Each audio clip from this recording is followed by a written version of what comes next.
네, 이번 순서는 다양한 의학 정보를 정확하고 쉽게 설명해드리는 닥터톡톡 시간입니다. 네, 오늘은 서울 우리아이 치과 조원빈 원장님과 함께 전체 임플란트에 대해 알아보도록 하겠습니다. 네, 안녕하세요, 원장님. 안녕하세요. 아이부터 어른까지 치과 의사 조원빈입니다. 반갑습니다. 네, 반갑습니다. 근데 원장님 옛말에 이가 없으면 잇몸으로 산다 이런 말이 있잖아요. 그런데 사실은 이게 구강 건강에 있어서는 위험한 말이라고요? 맞습니다. 옛날에는 이제 치아 한두 개가 상실되거나 한두 개가 잇몸이 흔들려서 치아가 흔들려서 빠지더라도 그냥 생활하거나 뭐 여러 가지 이유에 있어서 그냥 방치하는 경우가 많았었는데요.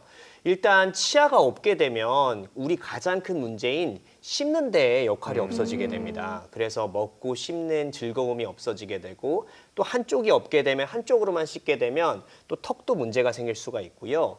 두 번째로는 또 앞니 쪽이 상실하신 분들은 예전에는 코로나 때문에 마스크를 쓰고 다녔기 때문에 그나마 괜찮았지만 요즘은 사회생활 하시거나 이런 데 많은 불편함을 느끼시는 분들도 많고요.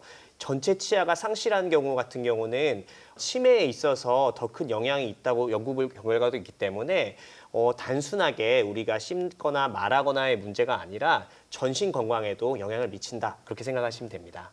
이 빠진 치아를 방치하다 보면 전체적인 문제 그리고 뇌까지 이어져서 치매까지 발병할 수 있다는 게 너무 무서운데요. 그렇다면 원장님, 이 틀니와 임플란트 각각 장단점은 있겠지만요. 좀 어떤 게 좀 선호되는 편일까요? 일단 예전에는 임플란트가 상용화되어 있지 않았을 때는 아무래도 틀니밖에 사용할 수 있는 선택지가 없었어요. 근데 이제 저희가 생활해보면 알겠지만 치아 하나 차이에 뭔가 이물질 하나만 껴도 불편해서 잠 못 자고 계속 신경 쓰이고 그러잖아요. 근데 입안에 이렇게 큰 뭔가 덩어리를 끼고 생활하고 그걸로 씹고 말해야 된다면 사실 얼마나 불편하겠어요. 틀니라는 것 자체가 사실은 굉장히 불편하고 사용하기 힘든 거지만 고육직책으로 어쩔 수 없이 틀니를 사용했었는데요.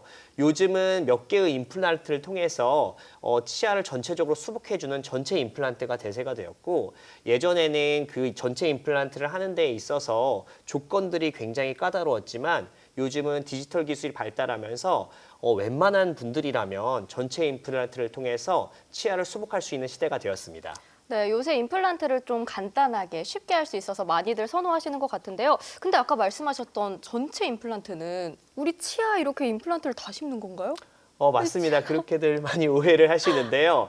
그렇지는 않고 보통은 우리 위에 치아는 14개, 아래 치아는 14개 있는데 보통 14개, 14개씩 28개를 다 심는 건 아니고요. 보통 전체 치아를 상실했을 때 위에는 6개에서 8개, 아래도 6개에서 8개의 임플란트를 심어가지고 임플란트와 임플란트를 서로 연결해 줍니다. 임플란트 브릿지라고 하거든요. 필요한 만큼만 심는군요. 맞습니다. 이제 다리를 지탱하는 기둥을 꼭 필요한 기둥만 세워가지고 임플란트끼를 연결해서 전체 치아를 수복해 주는데요. 오히려 이렇게 하게 되면 임플란트와 임플란트의 간격이 좀 넓기 때문에 구강위생에도 굉장히 도움이 되고요. 임플란트의 수명에 있어서도 훨씬 더 안정적이라는 연구 결과가 있어서 요즘은 6개에서 8개의 임플란트만으로 전체 치아를 수복해 주는 시대가 되었습니다. 그렇군요. 또 디지털 방식으로 전체 임플란트를 하면 고령자분들도 안심할 수 있는 시술이라고 해주셨는데 이 정확하게 디지털 방식이 어떤 건가요?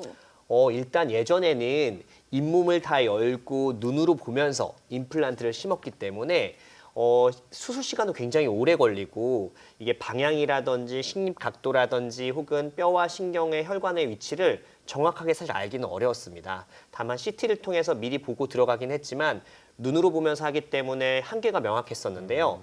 요즘은 디지털 가이드를 통해서 미리 혈관이라든지 신경이라든지 뼈가 가장 좋은 위치를 미리 잡아놔서 모의 시술을 합니다. 그래서 모의 시술에서 내가 이 위치에 심어야겠다. 미리 준비를 해놓고 그거에 해당하는 디지털 판을 만들게 돼요.